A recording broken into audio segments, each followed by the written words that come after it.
Perguntas e respostas sobre as 4 estações. Pergunta: eu realmente quero um casamento melhor, mas não tenho muita esperança. Li a estratégia N7 sobre o poder da influência, mas nada do que eu faço parece fazer diferença. Quando tentei agir assim no passado, meu cônjuge não se dispôs a fazer nenhuma mudança. Não sei se vale a pena tentar de novo. Resposta: eu me solidarizo demais com sua falta de esperança. Quando seus melhores esforços deparam com a resistência ou apatia, é fácil desanimar. No entanto, o fato de você ter visto pouca ou nenhuma mudança no passado não significa que seu cônjuge seja incapaz de fazer mudanças no futuro. Suas atitudes e comportamento constantemente influenciam o cônjuge, para melhor ou para pior. Embora possa parecer que você esteja tendo pouca influência sobre o comportamento de seu cônjuge, essa influência é, na verdade, muito profunda. As estratégias que compartilhei neste livro, quando constantemente aplicadas, ajudaram milhares de casais a estimular com eficácia o crescimento conjugal. Não deixe o fracasso visível dos esforços do passado impedir você de experimentar essas estratégias no casamento. Algumas pessoas têm mais sucesso na conclusão de projetos quando estão trabalhando com um grupo ou, pelo menos, com outra pessoa. Por exemplo, muitas pessoas que não tiveram sucesso quando tentaram perder peso sozinhas, finalmente, alcançam êxito se inscrevem em um programa para redução de peso que inclui encontro regular com outras pessoas. Se essa for a sua experiência, então talvez você possa compartilhar este livro com um amigo que esteja na mesma estação conjugal que a sua. Vocês dois podem se encontrar regularmente para discutir as 7 estratégias e seus esforços para implementá-las. O primeiro passo, a decisão de tentar novamente, com frequência é o mais difícil. Mas tentar é o que sustenta o potencial para uma mudança positiva. O lavrador que nunca planta a semente não terá uma colheita. Pergunta: o que acontece se emprego uma ação estratégica que para mim é positiva, mas leva meu cônjuge na direção errada ou é vista como manipuladora? Resposta: talvez a melhor abordagem seja a prevenção. Antes de começar uma nova estratégia, pergunte ao cônjuge se tal conduta de sua parte melhorará a vida dele. Por exemplo, digamos que você queira começar a estratégia N1, resolver as falhas do passado. Você pode dizer ao cônjuge: eu estava pensando em minha vida e sei que não sou um cônjuge perfeito. Percebo que desapontei você em alguns aspectos muito significativos. Gostaria de identificar essas falhas e deixá-las para trás. Realmente quero ser o cônjuge que você merece. Você se disporia a me ajudar a identificar minhas falhas e talvez dar algumas sugestões sobre o que eu poderia fazer para deixar a vida mais fácil para você? Seu cônjuge pode responder de modo impertinente, dizendo coisas do tipo: parece que você foi à igreja de novo, ou pensei que você nunca fosse perguntar. Todavia, ele pode responder com sinceridade, dizendo: estou disposto a fazer qualquer coisa para melhorar nosso casamento. A resposta do cônjuge não é a questão mais importante.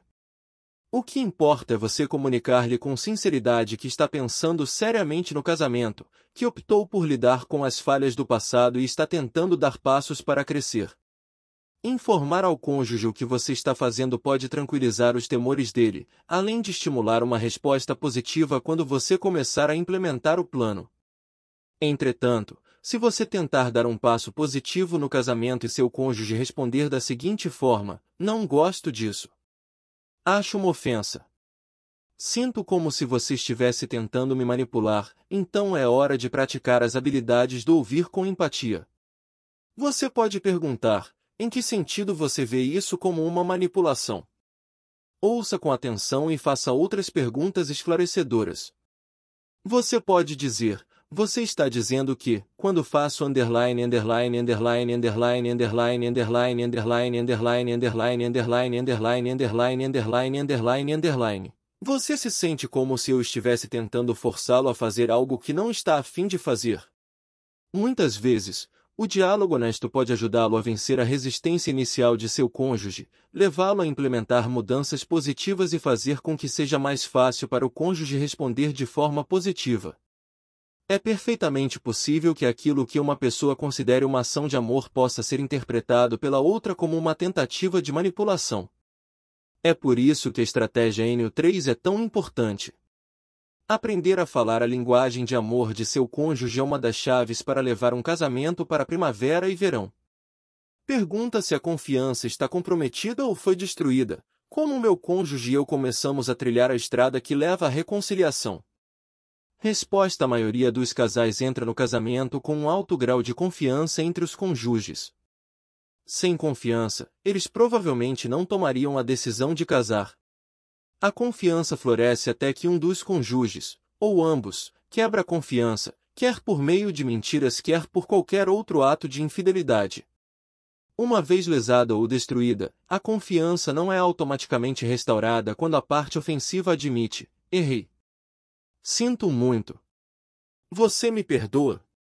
Mesmo que haja uma verdadeira confissão, arrependimento e perdão, a confiança não é instantaneamente restaurada. Muitas vezes descrevo a confiança como uma planta frágil. Quebrar a confiança é como pisar na planta e forçá-la a penetrar na lama. Embora tenha a capacidade de reerguer-se e crescer saudável novamente, ela levará tempo. Quando a confiança é quebrada pela segunda vez, é como quebrar a planta rente à terra. O sistema de raízes ainda está lá, mas o caule da planta já se foi. As raízes levarão mais tempo para produzir confiança novamente. O único caminho que leva à reconciliação se faz presente quando a parte ofensiva passa a ser confiável novamente. Se foi você quem quebrou a confiança, então deve constantemente fazer o que diz que vai fazer e ir aonde diz que vai. Em resumo, você deve levar uma vida perfeita. Quando isso acontece, a confiança aos poucos volta a se tornar saudável. Se quiser que seu cônjuge confie novamente em você, leve a vida honestamente. Deixe que sua vida seja um livro aberto. Peça ao cônjuge que passe a vigiá-lo. Aceite as perguntas dele. Viva de tal modo que não tenha o que esconder. Quando isso acontecer, você descobrirá que, com o tempo, seu cônjuge voltará a confiar em você de verdade. Pergunta: há um provérbio que diz: não troque o certo pelo incerto. Como os casais podem superar o medo que sentem das consequências negativas, que podem paralisá-los e impedi-los de buscar mudanças positivas? Resposta: encaremos os fatos. A mudança pode ser assustadora. Ela pode arrancar-nos de nossa zona de segurança. No entanto, a mudança é inevitável. Não podemos evitá-la. A mudança também pode envolver certo risco, mas o risco igualmente faz parte da vida. Nós nos expomos a determinados riscos quando entramos em um carro e pegamos uma rodovia. A maioria de nós se dispõe a correr o risco porque a alternativa que nos resta não tem o potencial que desejamos. O mesmo acontece quando procuramos iniciar uma mudança em um relacionamento conjugal. Há sempre o risco de que o processo possa provocar discussões. Podemos verbalizar pensamentos e sentimentos que estavam adormecidos havia meses, ou talvez anos. Podemos ouvir coisas que nos causam dor. Todavia, se não dermos início à mudança, impediremos nosso potencial de agir de modo positivo. Portanto, a maioria dos casais está disposta a correr o risco de procurar estimular o crescimento, pois eles sabem que a alternativa restante os deixa presos a algo inferior ao que desejam. Um dos objetivos deste livro é ensinar-lhe estratégias para procurar o crescimento conjugal que o ajudará a iniciar uma mudança positiva. Seguir essas estratégias não significa que você não experimentará nenhuma resistência às suas tentativas. Significa que você está procurando mudanças da maneira mais positiva. Os riscos são mínimos quando comparados ao potencial positivo de levar o casamento para uma estação mais favorável. Pergunta: o que acontece no caso de as mágoas do passado serem tão grandes, quer dentro do casamento, quer dentro da família de origem de um dos cônjuges, a ponto de um cônjuge não ser capaz de discuti-las, ainda que motivado por um desejo de melhorar o casamento? Como um casal pode começar a discutir o pior caso de casamento que está abaixo de 0 na escala sazonal? Resposta: é verdade que algumas pessoas estão presas a correntes emocionais do passado. Elas querem que as coisas sejam diferentes, mas não têm a energia emocional para dar passos construtivos. Leem um livro como As Quatro Estações do Casamento e imaginam que as coisas poderiam ser melhores, mas estão paralisadas. A mente delas está confusa, as emoções estão distorcidas e desistir parece mais fácil do que tentar. Essas pessoas quase sempre precisarão de um conselheiro profissional, um pastor ou um amigo maduro para ajudá-las a desembaraçar os fios emaranhados do passado e encontrar uma saída para sua desesperança. Não raro, será um amigo de confiança que encorajará essa pessoa a buscar aconselhamento profissional ou outra ajuda que seja necessária. Neste caso, o amigo é a tábua de salvação entre o indivíduo problemático e a fonte de esperança. Pergunta: é possível para um casal viver em duas estações ao mesmo tempo, ou é a pior estação das duas que define o casamento? Resposta: como observamos em um capítulo anterior, pode ser difícil distinguir os últimos estágios do outono e os primeiros estágios do inverno. Da mesma forma, os últimos estágios da primavera e os primeiros estágios do verão tendem a se misturar. Creio que a maioria dos casamentos se enquadra em uma das quatro estações do casamento de um modo muito distinto. No entanto, não há nada de errado em descrever seu casamento como um casamento no outono, inverno ou na primavera, verão. Isso significa que você tem algumas das características das duas estações. O objetivo deste livro é desafiar os casais a sempre moverem-se para uma estação mais favorável do casamento ou continuarem a viver nessa estação. Não eliminaremos nenhuma das quatro estações de nossa experiência conjugal. No entanto, o ideal seria pequenos outonos e invernos e longas primaveras e verões. Creio que as estratégias dadas na segunda parte deste livro ajudarão os casais a atingir esse ideal. Pergunta: é necessário que ambos os cônjuges estejam na mesma estação para que o casamento seja considerado saudável e bom? Resposta: em minha opinião, marido e esposa estão sempre na mesma estação do casamento, quer percebam isso, quer não. É verdade que, em minha pesquisa, descobri casais com diferentes percepções sobre a estação de seu casamento. Lembro-me de um marido que afirmou: temos um casamento no verão, eu não poderia estar mais feliz. Mas a esposa disse: definitivamente estamos na estação do inverno no casamento. Eu me sinto tão distante de meu marido. Quer ele soubesse, quer não, o casamento desse homem estava na estação do inverno. Suas necessidades e expectativas, ao que parece, estavam sendo supridas, mas as necessidades e expectativas da esposa eram uma história completamente diferente. Se um dos cônjuges acredita que o casamento está na primavera e o outro vê no verão, as diferenças de ambos não têm muita consequência. Contudo, quando um casal está tão distante um do outro como o casal que descrevi anteriormente, o casamento está seguramente passando pelo inverno. Uma vez que marido e esposa têm expectativas diferentes a respeito do que deveria ser um casamento, os dois também podem ter percepções diferentes sobre o sucesso do casamento. Logo, é comum que marido e esposa cheguem a conclusões distintas acerca da estação de seu casamento. É provável que a realidade do relacionamento conjugal esteja em algum ponto entre suas diferentes perspectivas, mas o importante é que eles se comuniquem. Ao usarem as informações contidas em As Quatro Estações do Casamento, eles poderão estabelecer um diálogo significativo que os levará a se entender mais a fundo e melhorar a estação de seu casamento. A seção das estações conjugais no fim da primeira parte pode ser extremamente útil nesse processo de comunicação. Pergunta: à medida que passam de uma estação para outra, os casais nem sempre estão na mesma posição nem caminham no mesmo ritmo. Eles nem sempre estarão de acordo com o que está acontecendo no casamento ou com o que é necessário acontecer. Existe algo mais que precisa ser dito sobre como superar essas diferenças? Resposta a esta pergunta concentra-se em uma importante verdade: somos indivíduos e o casamento não apaga nossa individualidade. Interpretamos situações de um modo diferente. Temos respostas emocionais diferentes às mesmas experiências. Reagimos de modo distinto aos eventos da vida. Por exemplo, um cônjuge pode processar a dor ou o desapontamento ao conversar demasiadamente, enquanto o parceiro ou parceira pode retirar-se sentindo a dor em silêncio. Ou um cônjuge pode superar a adversidade por meio de atividades, enquanto o outro tem vontade de contemplar o pôr do sol e refletir. O objetivo do casamento não é nos transformar em clones um do outro, Pelo contrário, serve para que aprendamos a ajudar nosso cônjuge a desenvolver a própria singularidade, de maneira que, juntos, possamos cumprir os propósitos para os quais fomos destinados. Quando vemos nosso cônjuge como um membro da equipe, em vez de um competidor, temos muito mais chance de cumprir esse objetivo.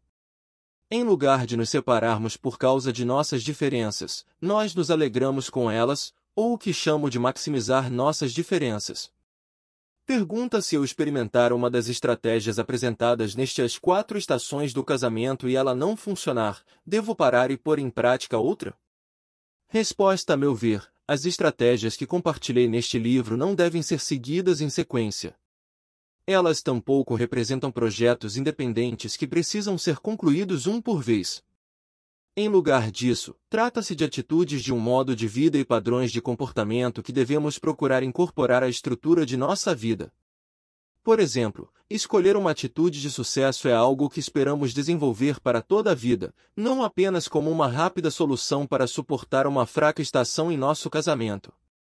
Falar a linguagem de amor de nosso cônjuge é um modo de vida interminável, porém muito gratificante. Ouvir com empatia é algo que lhe servirá bem em casa, na vizinhança e no escritório. Ajudar seu cônjuge a ter sucesso é um projeto para toda a vida, e traz grandes vantagens. E aprender a maximizar suas diferenças fará de você e do cônjuge a equipe de sucesso que ambos desejam ser. Lidar com as falhas do passado pode ser o primeiro grande passo rumo a um casamento revitalizado, mas você e seu cônjuge precisarão lidar o tempo todo com as falhas do dia ou da semana. Admitir que você falhou e pedir perdão se tornará um modo de vida. Da mesma forma, você constantemente terá uma influência positiva ou negativa sobre o cônjuge. Em oração, peço que as 4 estações do casamento o ajude a ter uma influência positiva sobre seu cônjuge. Em minha opinião, as estratégias sempre funcionam porque mudam nossas atitudes e ações, criando, assim, emoções positivas. Elas podem ou não estimular mudanças complementares no cônjuge. No entanto, quando você e seu cônjuge procurarem viver de acordo com essas 7 estratégias, os dois definitivamente passarão mais tempo nas estações da primavera e do verão no casamento. Pergunta: são muitos os amigos meus que estão nas estações do outono e do inverno no casamento. O que posso fazer para ajudá-los? Resposta: a preocupação que você expressa é o que tem motivado muitos casais a se envolver com um movimento cujo propósito, ao longo dos últimos anos, é o de enriquecer o casamento. Muitos outros têm dedicado a vida vocacional ao aconselhamento conjugal. Eles lidam com casamentos altamente problemáticos, ajudando o casal a aprender a se entender a si mesmo e um ao outro. Esses conselheiros desempenham um papel importante na preservação de casamentos. Nem todo casal precisa de aconselhamento profissional, mas todo casal precisa enriquecer seu casamento. Os casamentos crescem ou regridem. Eles seguem rumo a, ou mais a fundo na, primavera e verão ou ao outono e inverno. O fato de nos expor à ajuda disponibilizada pelo movimento dedicado a enriquecer o casamento pode ser fundamental se tratando de florescer açafrões e atenuar tempestades de gelo. É por isso que, nos últimos anos, tenho dedicado grande parte de minha energia para escrever livros como As 4 Estações do Casamento e ministrar seminários sobre casamento. Creio que muitos casais estão com saúde suficiente no casamento para poderem ler um livro e implementar os conceitos, experimentando assim o crescimento conjugal. Outros aprendem como ouvintes, entendem melhor um conjunto de coisas quando as ouvem explicadas. Portanto, o ambiente das palestras e dos seminários é um formato ideal para essas pessoas. Por muitos anos, tenho incentivado os casais a participar, uma vez por ano, de palestras sobre como enriquecer o casamento, bem como compartilhar um livro sobre casamento uma vez por ano. Se pudermos inspirar uma participação generalizada dessas duas abordagens para o crescimento conjugal, creio que veremos milhares de casamentos salvos a cada ano. Estou animado por saber que muitas comunidades e organizações eclesiásticas por todo o país estão oferecendo atualmente atividades em pequenos grupos para enriquecimento do casamento. Essa tendência traz grande esperança para o futuro. Descobrir o que está acontecendo na comunidade e envolver-se nesse sentido não apenas ajudará seu casamento, mas também vai permitir-lhe ajudar os outros.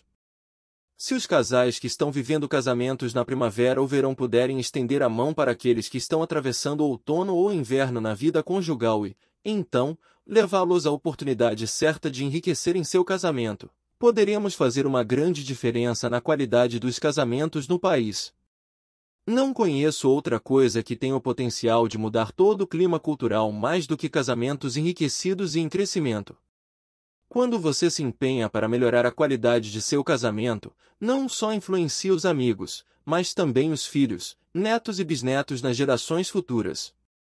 A coisa mais importante que você pode fazer por seus amigos é dar-lhes um modelo de um casamento saudável, um casamento que aproveita ao máximo as 4 estações.